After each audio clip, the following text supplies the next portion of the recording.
네, 오늘은 여러분 책 361쪽입니다. 361쪽 정부 회계 부분을 보겠습니다. 사실 이 정부 회계 부분은 뭐 상당히 기술적인 측면이기 때문에 주관식 시험 문제로 나온다고는 보기 어렵고요. 제가 하나의 절로 만들었지만 객관식 준비하는 학생들은 좀 상세히 이해를 해야 시험 문제 잘 적응하지 않을까라는 생각이 듭니다. 주관식을 좀 공부한 학생들도 정부 회계를 명확하게 이해를 해야 답안을 재무행정 관련 답안이 나왔을 때 좀 답안을 좀 더 풍부하게 할 수 있다라고 생각합니다. 그러니 객관식 준비한 학생, 주관식 준비한 학생 모두 잘 준비해 놓을 필요가 있겠습니다. 이 정부 회계가 뭐냐면 정부의 관련 활동을 분석, 기록, 요약, 평가, 해석하고 그 결과를 기록하는 것이다. 정부의 어떤 관련, 재정과 관련된 이런 활동들을 기록하는 것이 정부 회계이다. 근데 이제 최근에 정부 회계는 그 기록의 방식이 이 단식부기와 복식부기, 경제적 거래에 대한 인식 기점을 기준으로 현금주의와 발생주의의 논의가 있는데요. 우리나라 이 정부회계법에서도 국가회계법에서 발생주의와 복식부기에 대한 회계처를 규정하고 있습니다.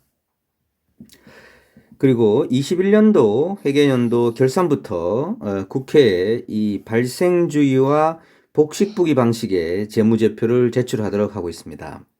우리가 여기서 꼭 알아야 될 것은 현금주의가 뭐고 발생주의가 무엇이며 단식부기가 뭐고 복식부기가 무엇이냐는 겁니다. 뭐 회계학과나 관련 전공 학생들에게는 너무나 쉬운 이야기지만 행정학과 학생들에게는 뭐 그렇게 쉬운 얘기는 아닌 것 같습니다. 현금주의와 발생주의를 한번 보도록 하겠습니다. 현금주의는 경제적 거래에 대한 인식을 기준으로 현금주의와 발생주의를 구분되는데요. 현금주의는 현금이 입금 또는 출금되는 시점을 기준으로 거래가 발생하는 겁니다. 근데 개인은 우리는 그래요. 커피를 산다. 커피를 사기 위해서 4,100원의 돈을 줬다. 이 시점에 거래가 발생하지만 이 법인, 여러분들이 일하는 곳은 대부분 국가라는 법인이나 사적 법인에서 일을 하게 되죠. 거기서는 현금이 왔다 갔다 하는 것이 아니라 이 계약이 발생하거나 그러면서 거래가 발생하는 경우가 많습니다. 그래서 주로 발생주의를 쓰게 되는데요. 발생주의는 현금의 입출금과는 상관없이 실질적인 경제적 행위가 발생한 시점을 기준으로 하게 된다. 제가 여기 예를 들어 놨는데 만약에 어떤 정부 건물에서 감가상각이 발생한다, 그죠? 감가상각이 발생하면 감가상각이란 뭡니까? 이 건물이 지금 노후화되고 있는 겁니다. 우리가 지금 500억짜리 건물에서 빌딩에 이 정부 건물인데 매년 이게 노후화되고 되겠죠. 그러면서 이 500억 가격이 하락할 수 있다는 거죠. 이게 감가상각 아니겠습니까? 이 감가상각이 실질적으로는 어떤 500억이 깎이는 게 아니기 때문에 지금 팔고 있는 게 아니잖아요. 그죠? 500억을 400억에 파는 게 아니기 때문에 현금주의에서는 기록이 되지 않는다는 거죠. 근데 발생주의에서는 이게 비용으로 기록돼서 사실 돈이 줄어들고 있다는 것들을 기억하고 있다는 거예요. 우리 재산이 지금 500억에서 금년도 감가상각만큼 줄어들고 있다는 걸 계산한다는 겁니다. 단식부기와 복식부기를 보면 이 기장의 방식인데요. 단식부기는 단일 항목에 대한 증감을 중심으로 표현합니다. 개인적으로 여러분 수첩에 오늘 지출 활동을 기록한 형식의 단식부기죠. 그래서 단식부기는 이 현금의 증감을 수반하는 회계 처리를 하는 현금주의에서 주로 이 현금주의를 쓸 때 이 단식부기를 주로 쓰게 됩니다. 그래서 단식부기를 할 때는 이 부채가 있다면 그거는 별도로 장부를 표시하게 되는데요. 이 복식부기는 이 거래 기록을 차변과 대변으로 나누어 이중으로 기록하게 됩니다. 뭐 여러분 여러분 은행 계좌를 보면 차변과 대변으로 해서 입출이 나오잖아요. 그죠? 그런 것처럼 차변과 대변의 합계가 반드시 일치되게 되도록 해놨습니다. 예를 들면 문화체육부에서 1,000억 원의 자금을 투입하여 박물관을 새롭게 지을 때 단식부기는 세출 예산에서 시설비, 부대경비 등으로 1,000억 원이 지출 처리되죠.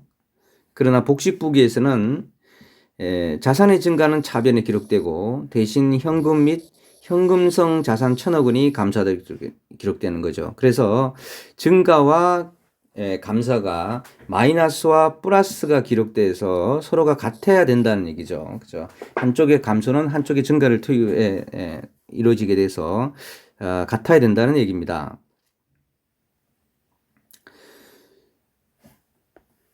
이 단식부기는 기록이 용이하고 관리 비용이 저렴한 장점이 있지만 정부 재정 상태를 총괄적으로 파악하기 곤란하다는 측면이 있습니다.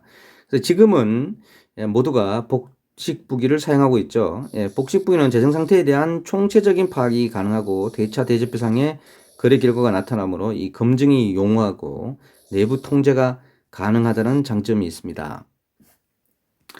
다음은 디지털 예산회계 시스템인데요. 제가 이거를 여기서 소개한 이유는 이 용어에 대한 이해 때문에 그랬습니다. 이런 것들이 있다. 디지털 예산회계 시스템이라는 것들을 이게 사실 통합 재정정보 시스템입니다. 여러분들이 공직에 들어가게 되면 이 디브레인이라고도 하기도 합니다. 이게 보면 디브레인 시스템이라고 그랬죠. 이게 디지털 예산회계 시스템을 안에서는 디지털 회계라 부르지 않고 디브레인이라고 부를 겁니다. 직원들은.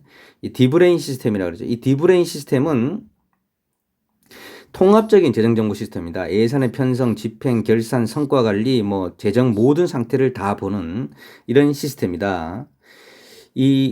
또한 이 디브레인 시스템은 국가재정운용계획, 우리 국가의 전반적인 재정운용계획, 총액 배분 자율편성 예산제도, 아직 우리 오늘 배우게 되고요. 성과관리, 프로그램 예산제도, 복식부기, 발생주의 회계 등 혁신적인 재정 성과가 성공적으로 뿌리낼 수 있도록 지원하기 위해 개발되었다는 거죠. 이런 것들이 다 연계되어 있다는 겁니다. 한번 볼까요? 이 디브레인은 이 그림을 한번 가만히 한번 살펴볼 필요가 있습니다. 제가 이 그림을 한번 보면서 보시면 여기 재정 업무 지원을 합니다. 전자결제, 그죠? 재정 포탈, 재정 업무 지원을 하고요. 재정 정보 시스템 여기다 들어가 있습니다. 여기 예산이 있고요. 국가재정운영계획, 보조금 같은 게 들어가 있고요.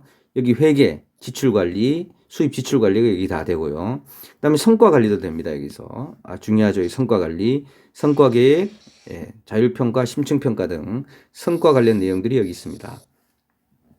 그 다음 통계 분석 시스템도 제공합니다. 그래서 데이터 저장소에서 분석 도구를 통해서 어떤 걸 빼달라 그러면 이 속에서 통계 분석을 빼주는 통계 분석 시스템도 해주고요. 다른 게 연계가 되어 있는 것들이 있습니다. 어떤 지방재정이라든가 지방교육재정과도 연계가 되어 있다. 이런 토탈적으로 업무를 지원하는 하나의 재정적인 시스템이 디브레인, 디지털 예산회계 시스템이라고 한다라는 정도만 알아주시면 되겠습니다.